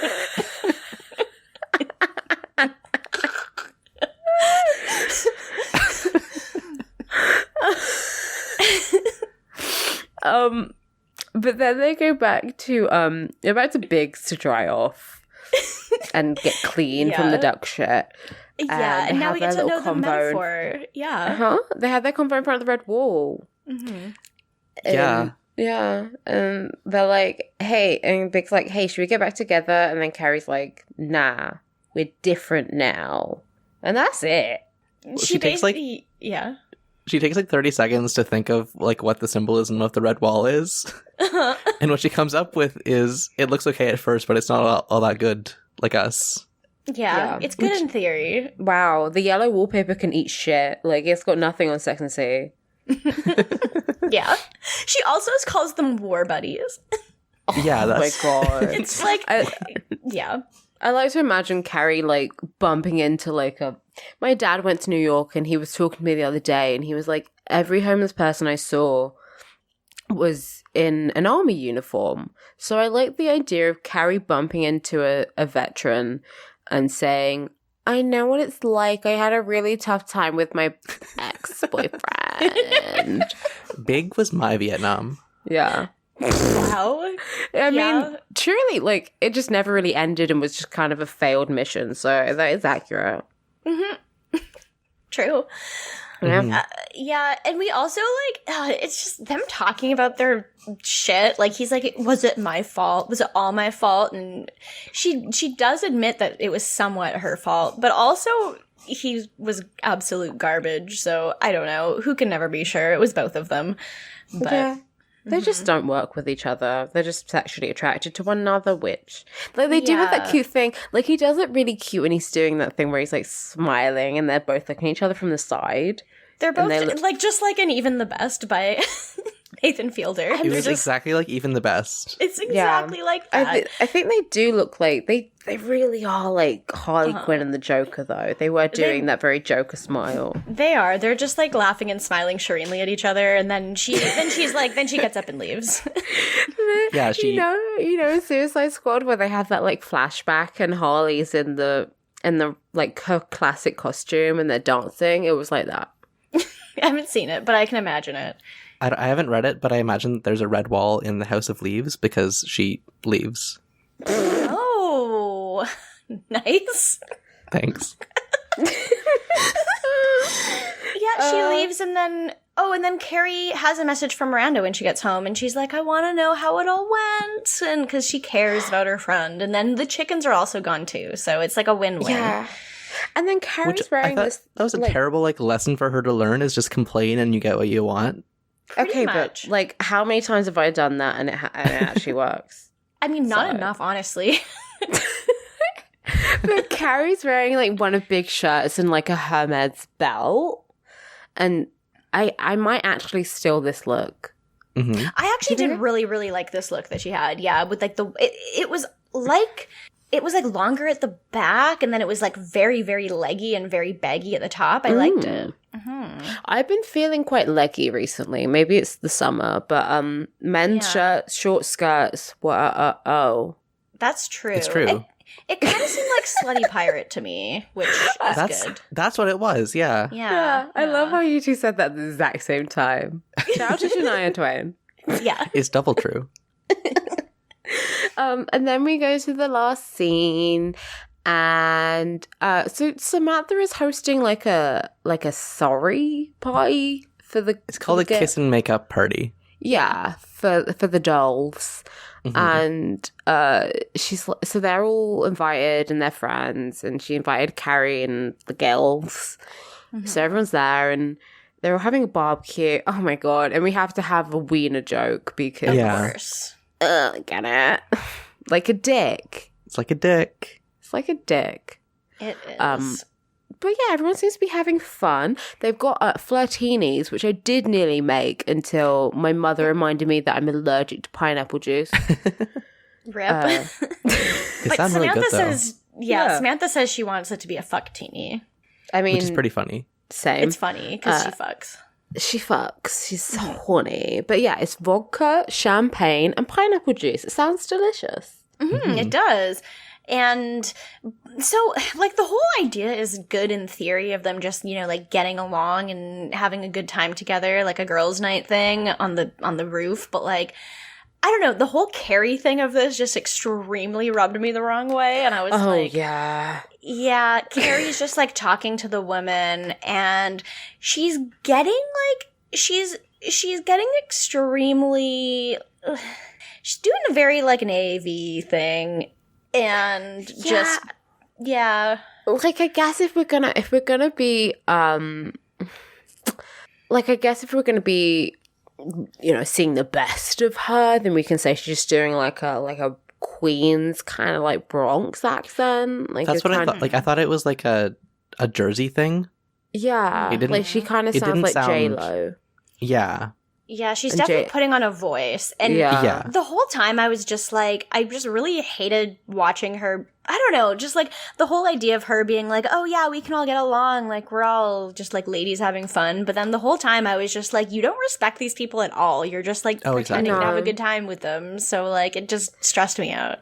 Yeah, they're very much a novelty. And she's and doing the voice of like, okay, I would be. Actually, I am upset when someone like does an impression of my voice and they're not like a close friend. Actually, even if you guys were like, oh, I'm going to be Alex today and I'm going to do a British accent, I'd be like, don't do that. Like, yeah. Like, obviously, like, I do have friends from more like regional parts of the UK, and like we have taken the piss out of each other. But like, it's a very strange thing to do with someone you just fucking met, of trying to copy their voice. It's a very like rude thing to do. And it's, like you said, it's clear they see them as a novelty. They're not actually having fun or even talking to them on the same level. And Joe's like, oh, you over there with the flower, give me a twirl. Because Carrie's wearing a very cute outfit. Yeah. And they're just trying to have fun. And then Carrie's taking the fucking piss out of them. And it's just unnecessary. Like, just have fun. Yeah. Yeah, it just seems patronizing, I think. 100%. It's very like, I'm a white lady. That is Carrie. Carrie be like. Carrie is very extremely white. Yeah. I don't know a white person, sadly. Don't know Actually, a single one. fortunately. No. Couldn't be me. Yeah. But that's kind of it, though. Yeah, That's the episode. The last line is like a voiceover, don't worry, they have a very lovely life, which is a callback to the chickens, but that like happened like at least 3 minutes ago. So it's just kind of a random line. And then it pans up to like the skyline and it's like, okay, this is like the season finale. That's a really weird note to go out on. Yeah. But, it's cute. They're all having like a barbecue. It does look like a fun party. Oh, yeah. It looks like everyone's having fun, which is good. Yeah. But If my friend was like, hey, you want to go to some rich lady's party? I'd be like, hell fucking yeah. I mean, she will call you slurs, but you'll get a free hot dog. And I'll be like, it's hard to say. Yeah, you'll get called a slur and you'll be spoken to condescendingly, but it's free drinks. It's free drinks, free flirtinis. true. That's true. Free champagne. I'll do a lot for free champagne. So we have two things to do. We have to do rankings, but we also need to know which girl you are, Alex. This is a bad episode. We can't ask her what girl she is when they're all terrible. I mean, That's true. no, I'll say I'm Charlotte today. Yeah. Okay. Yeah. I can see you as a Charlotte. Thank you. She I don't know much about her, but she seems pretty inoffensive. Yeah. Depends That's okay. on the week, but in general, yeah. She is a Republican, like Loki. Well, not Like Loki? Is Loki a Republican? Yeah, Loki's a Republican. Oh. I haven't seen enough Marvel to know that, but I think that checks out. I mean, it's not canon, but like, it's not canon that Charlotte's a Republican, but I think Loki would vote for Jill Stein. We have to say this for HKIP. Okay. I'm going to send in a question to HKIP that's just like, which Avenger is a tanky? No, hold on. There has to be a canonical answer for this. Oh yeah, it's Red Widow. I mean Black Widow. Yeah, because 100%. she's literally a Soviet spy. Yeah, I mean she is, but but does she actually hold those beliefs, or was she just born in Russia? I mean, she did defect. Yeah. Mm.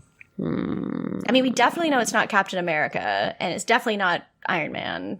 I mean, it's definitely not Spider-Man because he likes Iron Man.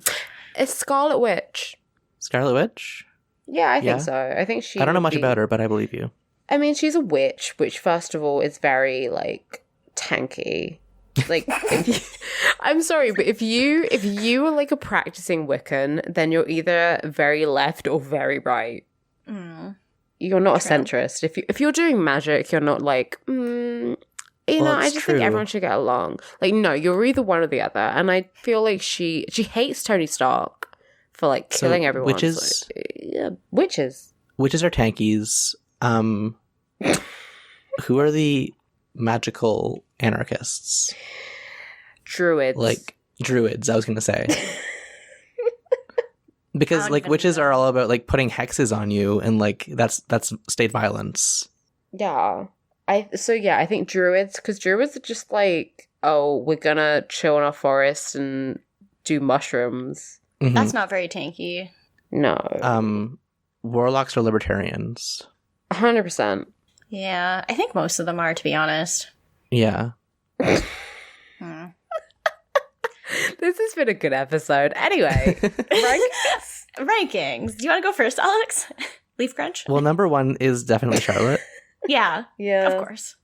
Because she seems nice and wasn't really participating in the whole transphobia plot. Mm-hmm. And in the back of my mind, I still want to believe that there's a version of this episode where she wants to date trans women. I would hope so. I really hope so. Mm-hmm. Number two is Miranda, because she is right. Yeah. And like she gets like in a fight, but then she apologizes and like owns up to it and is an adult. She owns up to it even though she was right, which like is a little unrelatable to me, but still. Carrie's third. Her story is fine, but her voiceover stuff is all garbage. Yeah. And then Samantha is the pits because she called the fucking cops on trans sex workers of color. Yeah. I would 100% agree with that. My only thing is like I don't usually, for some reason, I don't really count like the voiceovers as canon. I wouldn't think that usually matters that much, but for this one it does. Definitely. Yeah.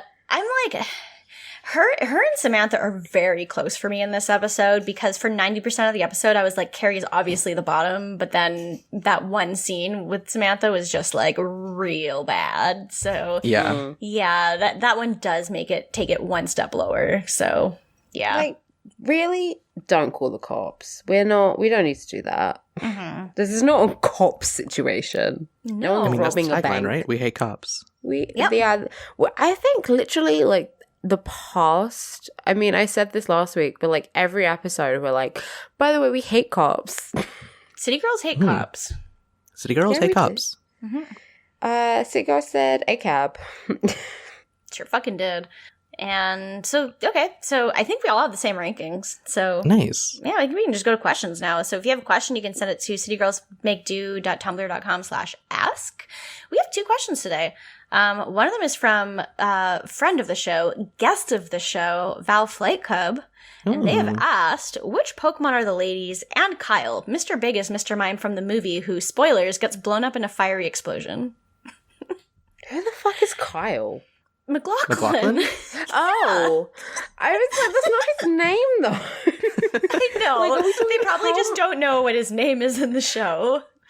Are we talking Kyle McLaughlin or Trey? Because I think Trey. I feel like, Kyle McLaughlin, the person, is not a Pokemon. He's not special agent. He's international.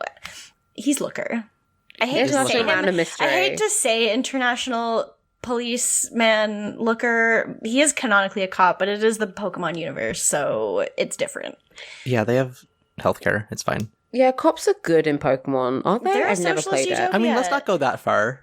Okay. Let's not go as far as to say they're good.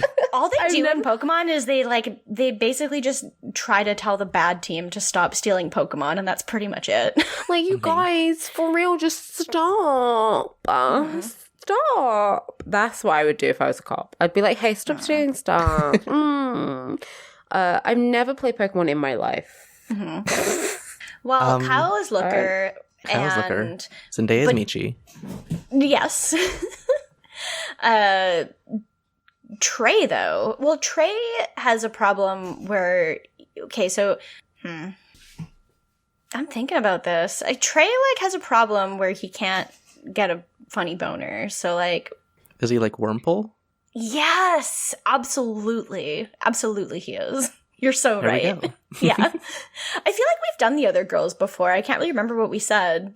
No. I mean, I can give it my hot takes. Give your Would love takes, to 'cause I want to hear. hear those. I think Miranda's definitely Vulpix. Ooh. Carrie is a Pikachu because she's the main character and yellow. You're right. You're so right. Charlotte is Charlotte's like a Whimsicott. I like that. Kind of just a Whimsicott's just kind of like a big fluffy, bright-eyed little A thing. friend. Love that. Who's left? Samantha? It's just Samantha, yeah. Who's the sluttiest Pokemon? Ooh, that's a... Matt, Ooh. who's the sluttiest Pokemon? Megalopunny, yeah. That's true. And also the least valid.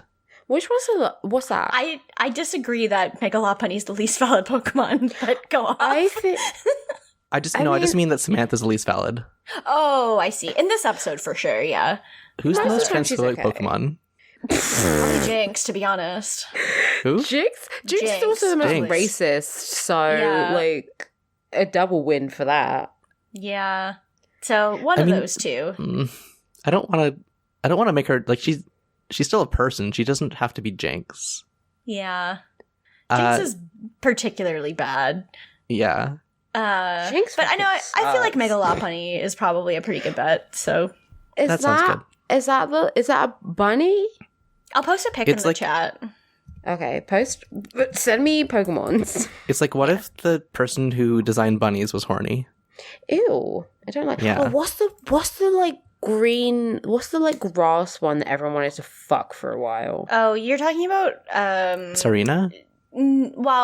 Serena, but you're probably thinking of Gardevoir, who's a psychic type, but Okay, I remember that. I remember everyone wanted to fuck this Pokemon, and I was like, Was it wearing a dress or did it have big boots? it had a dress and was green. That was and looked like a plant lady. That was Gardevoir. Okay. Have I ever mentioned that when I was like a kid, my cousin used to call me Pikachu? no, I don't think you've In a mentioned good that. way? Yeah, I think because I was like small. Steph, why did you pick the horniest possible art of it? Because I had to. What was I gonna do? Pick It a doesn't usually normal look like picture? that. Oh my god! I feel like doesn't regular usually look like Lopunny. that. I feel like regular Lopunny is hornier than Mega Lopunny. I'll post a regular. Blasted it the fuck open in her fucking leggings with her crop top, in her Fashion Nova fit. That's regular Lopunny. All right, Yeah. okay. Why For did you Blissey, but the B stands for bunny. Why did you post this fucking slutty bunny in the chat? Because it's the sluttiest Pokemon. She is busting it open. Okay, she's thick. I love this. She looks like an IG baddie. Sorry, Matt just posted something in the chat that says, anonymous, no fucking way. Mega Lopunny grabs dick. Time to Time to look. Okay. Oh my god, that reminds me. I can clown on the guy who ghosted me. Oh, please do. He, when I was like, we were meeting up, and I was like, oh, where are you? And he was like, oh, I'm at the side of List Station. I was like, okay, do I go home? Like, oh no! he legitimately texted me with like a Lee, and I was like, well, With like guess I'm here now. But anyway, yeah, damn. Okay, shout out to Lopunny. Yeah. She a thought. Anyway, She yeah, is. my cousin used to call me Pikachu when I was little, and I mean, I was like a little chubby thing with probably with slight anger issues, you know, and very cute. So I kind of do look like Pikachu. I kind of do look like Pikachu. Back when Pikachu was, this is in the 90s, so Pikachu was fat then.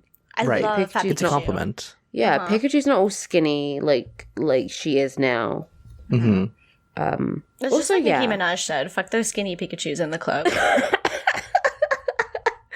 Fuck those. Obviously, I'm not a big Nicki Minaj fan.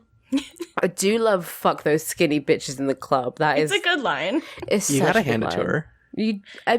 You don't, but You like for absolutely that, don't have to hand it to her. You may hand it to her. you may if you really Once. want to. Once. Yeah. Okay, so we have one more question, and it's from our very good friend and also guest of the show, Summer, Tumblr user Damn. Kitty Princess. And she said, sorry about the ep ladies. Wondering if I could get a quick Alex Leafcrunch brand chart or graph for Carrie, Miranda, Samantha, and Charlotte. Not sure what that would look like, but there are lots of parameters to work with. Professions, hair color, sexual motivations, etc. I love you three. True. Sexual motivations. I like that phrase. Sexual motivations. So that's one axis, and on one end is like horniness, and on the other end is like What's it called when you're horny but with your heart? Love? Love?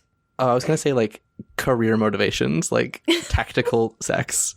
Tactical espionage sex action. Mm-hmm. Yeah, I love Metal Gear Solid. Me too.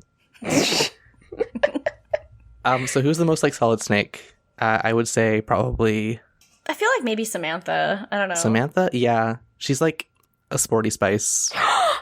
Did you guys I didn't realize I gasped so loudly. I can't not be dramatic for literally 5 seconds. Did you ever play this game called Fear Factor? I think it's called Fear Factor. Is it like I don't the think show? so. No, it was a PlayStation 1 game. Is it a horror game? Yeah, kind of. Like it's like Then a horror, a sci-fi game. It kind of looks like Aeon Flux. Ooh, Like it has like a sort of cell shaded like art style. It's very cool. that sounds cool. I remember my dad had like maybe it was called something else. I think it was Fear Factor, and he had Fear Factor 2, and I remember him playing it. And maybe this is what turned me, but it was like these sexy ladies, and they were in like their skin tight cat suits, and they were like spies.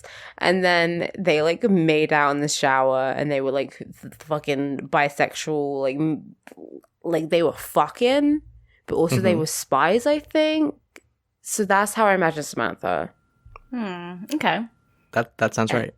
It was a good game. I mean, I never played it, but I remember peeking my head around my dad's office, and he was playing it and being like, "Oh, whoa, what's this?" So one axis on the chart is sexual motivation, and on one side is horny, on the other side is tactical espionage, and then the other axis, the y-axis is validity, and on the top is valid, on the bottom is bastard. Okay. So You can be valid and bastard at the same time. Looker is. oh, true. Yeah. I mean, well, then you're just in the middle. You're right. Okay, he is. true. Yeah. You're both. Oh, So, fear horny- effect. Okay, I'm going to drop a picture in the chat because this is... Horny ballad, I'd say, is Miranda. Yeah. Mhm. Is she that horny? I mean, she like wants sex that she's not having, right? I think she's more I feel like like... everyone, I feel like all 4 of them are like that. I think she's more career-based because she's a lawyer. Okay, But she so still wants to fuck. so she's tactical espionage sex valid. Okay. Samantha is horny bastard. Yeah. Okay. Carrie is horny bastard, and Miranda is horny ballad. Okay. Mm-hmm. Based That entirely checks on out. this one episode. Yeah. Yeah. All right. I think that's fair. All right.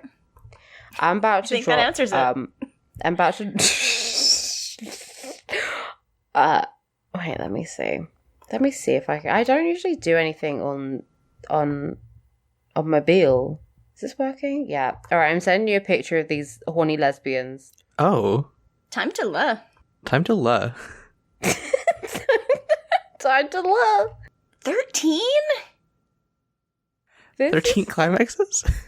Does that mean that there are 13 multiple endings?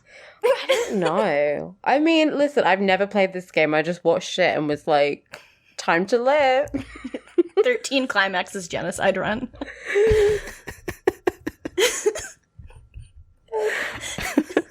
What is Time wrong with to that? La Galovania. Oh, I love that. Oh. All right. Right. Anyway, thanks for listening. Do you want to give us money after you listen to this great episode? That's a real good point. If you you should go to patreon.com/shittygirlsmakedo, because that's where you can give us money. You should post this 13 climaxes picture in the Looker channel so that only patrons can see it. I will. Okay, I'll post it in the channel. Yes. Well, I don't want to taint the Looker channel. Like, I can't put it there. I feel like I would True. need to make a separate channel. Because, like, Make a channel called Time to Let. you know what? I might. For patrons only. But so that's a really great point, though, is that if you're a patron, if you donate even just $1, you can see the Looker exclusive channel where there's all these exclusive Looker pics, and there's like a bunch more than usual lately because Matt's also posting them there because he's been living with Looker also. So lots of Looker pics there. They're so good. Looker's name is on the lease. Yeah, Looker's name is on the lease. It's, which is kind of horseshit because he doesn't contribute at all to the rent, but it's okay. I love him. So if you donate $1, you're a certified hay mower. You get the Looker channel and you get the Mummy mailbag. So we'll have another Mummy mailbag in a couple weeks, I guess. They're coming out every month with Alex's mom. And so send us questions to that on our Tumblr or on Twitter or in the Discord or wherever you like. And if you donate $5 a month, you get all of that. Plus you get another special role in our Discord server, and you can submit stuff for Steve Voice, and I'll read your name on the podcast. So our $5 donors are Jennifer Snyder, Matt Ribeiro, Jess Ayalachi, Mogu, Summergeist, and Pierre the Disaster, and Siberian Pine Hardwood. I forgot there was one more. And if you decide that you want to give us $10, you can be Mr. Big Spender, and you can get all of that. Plus, you can also listen to us record live every week if you want, which is pretty good because we do have that goss, and we do just love to talk. So We do be spilling that tea. I applied for a job today at literally a tea house, and Ooh. I don't know if I would ever be able to stop making tea puns. The Jasmine Dragon. I mean, you have a PhD, Ooh. so put Wait, that on is your the- resume. Is Uncle Iroh's tea house the Jade Dragon or the Jasmine Dragon? Oh, I'm not sure. Jasmine would make sense because Jasmine is Yeah. tea. Yeah, I think so. I've never seen the show. There's a lot I haven't done that you guys are into, but I just listen and smile serenely. I love that. That makes it sound like we're into like really fucking weird shit, not like Avatar: The Last Airbender. Not just like a very popular TV show, and I'm just like, I just didn't really watch it. Yeah, that's fair. You're valid. And that's our Patreon. And also, we're like almost at the Keanu podcast mark. So if you give us money, we might start making a monthly Keanu podcast. So Damn, y'all, that's very exciting. we're close. So you got to do it because we're like busting. We're like waiting for that money. We're like edging. I'm gonna say it. We're edging to make that Busting- Keanu podcast. Busting makes me feel good. So can you make me feel good? Yes. Keanu makes me bust good. So, anything you want to plug, Alex? No. Oh, fuck. It finally happened. You got me. I almost added leafcrunch, but then I was like, Alex is going to know who I'm talking to. I'm 2 glasses of wine deep and half asleep. Yeah, you're That valid. is so valid. So, yeah. Thank you. Alex leafcrunch, anything you want to plug? Yeah, I have a podcast called Hamsteak, which is a Homestuck reread podcast by my friend Lydia and me having not ever read Homestuck before. We're about a third done, and it's been kind of on hiatus for 2 years, but we're hopefully coming back in full force soon, and we're planning to record next week, which is very exciting. Stephanie, go on that. Because you talk I about Homestuck, should. and again, that's another thing I just smile at. Smiling serenely because Vriska did nothing wrong. It's true. So, yes, you should. And I'll try my hardest to not spoil Stephanie, go on anything for you. Yeah. Yeah, that's the problem with the idea of having guests on it, is I'd love to, but yeah, the conceit of it is that I need to know as little as possible. Yes, absolutely. I'm sure we can figure something out, though. Yeah. Yeah. And anything else? What about Henry Kissinger Just Spoke Monger to Die? Yeah, that's a podcast I'm on as well. And those are both on the Noise Space Network, They are. I'm on which it. is exciting. I'm on it Yeah. too, just rarely. True. You get 2 Alexes. You You do. do. But you've never been on the same one before. I know, we gotta make it happen. I've got a lot of We free do. time coming up, so fingers crossed. Me too, hopefully. I mean, I've had fun doing this with you, so I think the chemistry's there. I think it is. 100%. This isn't a Big and Carrie situation. It's No. like it's good. This is a Trey and Charlotte during this one episode situation, During this one episode. but for podcasting. We are fucking, like, Just throwing each other against the podcast wall. And physically we're on Yeah. 2 different continents. Mentally, throwing each other against walls. yeah, in a good way. So Yeah. Yeah. Nice. Platonically. Platonically. I'm on Twitter at leafcrunch, and Tumblr at leafcrunch, and You're leafcrunch. that's all the social media. You are. There's no other social media sites. Nope. That's No. it. You know where you can find me on Twitter at AgeVodish and on Tumblr at Windfall Island. And yeah. And I'm on Tumblr at Dork Phoenix and Twitter at Alex the Virgo. I love it. And yeah, like Alex said, check out noisespace.xyz. It's good. And there's new podcasts this week, which is cool. So if you haven't looked at it recently, go look at it and see what the new podcasts are. So Yeah. Yeah, check out all our friends. We do love it. We love to hear it and see it. true. It's true, and you should say it. You're right. Well, That's deep and true. it is. And I guess we should just say what we say every week, which is that mow hay every day. Time to let. Time to let. Every day. We hate cops. That's true. We sure fucking do. Mohair every day. Bye. Fuck Bye. your lives. My hair every day. Time to let.